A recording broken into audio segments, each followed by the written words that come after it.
இஸ்லாத்தில் முக்கியமான விஷயங்களை கடைபிடிப்பதற்காக வேண்டி அதன் தலைப்பின் கீழே நம்மை சார்ந்தவர்கள் என்ற தலைப்பின் கீழே பயான் பேசுகிறார்.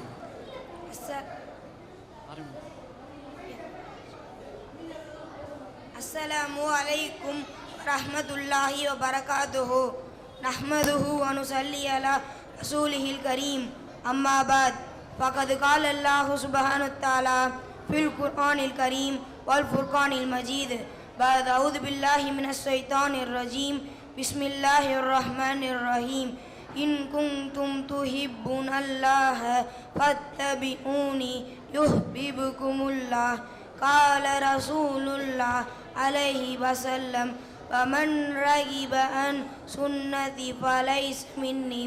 கண்ணியத்துக்குரிய பெரியோர்களே, என்னை போன்ற மாணவ செல்வங்களே, அனைவருக்கும் முதற்கண் இஸ்லாத்தின் சலாத்தை தெரிவித்துக் கொள்கிறேன். அஸ்ஸலாமு அலைக்கும் வரஹ்மத்துல்லாஹி வ பரகாத்துஹு. புகழும் புகழ்ச்சியும் ஏக இறைவனாகிய அல்லாஹ்விற்கே உரித்தாகட்டும்.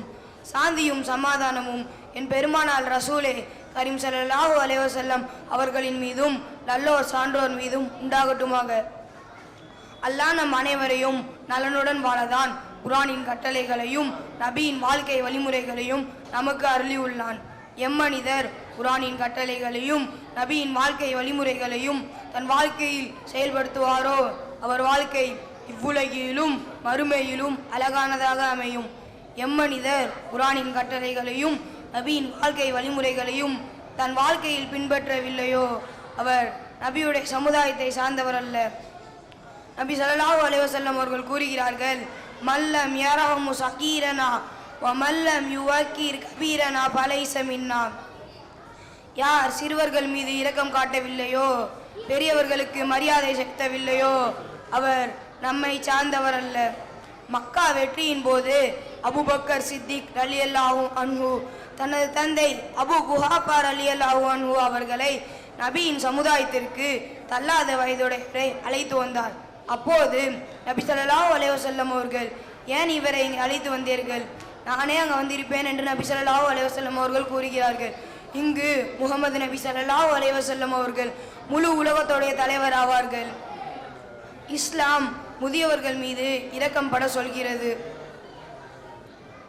இந்த உலகத்தில் ஒருவர் ஒருவரை சார்ந்து வாழும் நிலைமையை அல்லாஹ் வைத்துள்ளான். அதனால் இருவருக்கும் நன்மை கிடைக்கும். முஸ்லீம் மறுமையை நம்பியவர்கள். எனவே நம்மை சார்ந்து வாழும் முதியவர்கள் மீது முதியவர்களுக்கு உதவி புரிவதால் இவ்வுலகில் பலன் கிடைக்காவிட்டாலும் மறு உலகில் பலன் கிடைக்கும் என்று நம்பினால் நிச்சயம் அல்லாஹ்விடத்தில் இதற்கான கூலி கிடைக்கும். பெரியோர்களே, நம் நபியின் சமுதாயத்தை சார்ந்ததாக உண்மையில் ஆக வேண்டும் என்றால் அல்லாஹ்வின் கட்டளைகளையும் நபியின் வாழ்க்கை வழிமுறைகளையும் கடைபிடிக்க வேண்டும். என்னங்க, குர்ஆன் கட்டளையும் நபி வாழ்க்கையும் அவ்வளவு கடினமானதாகவா இருக்கு? கண்டிப்பா இல்லவே இல்லை. மாறாக சைத்தான் தான் இன்னும் நமக்கு பெரிய பாரமாக காட்டுகிறான். சற்று யோசித்து பாருங்கள். ஒவ்வொரு மனிதனும் தன் கையில் உள்ள டச் போனுக்காக வேண்டி ஒரு நாள் பொழுதில் பல மணி நேரத்தை செலவழிக்கின்றார்கள். 5 வேளை தொழுகை வெறும் 50 நிமிடங்கள் தான்.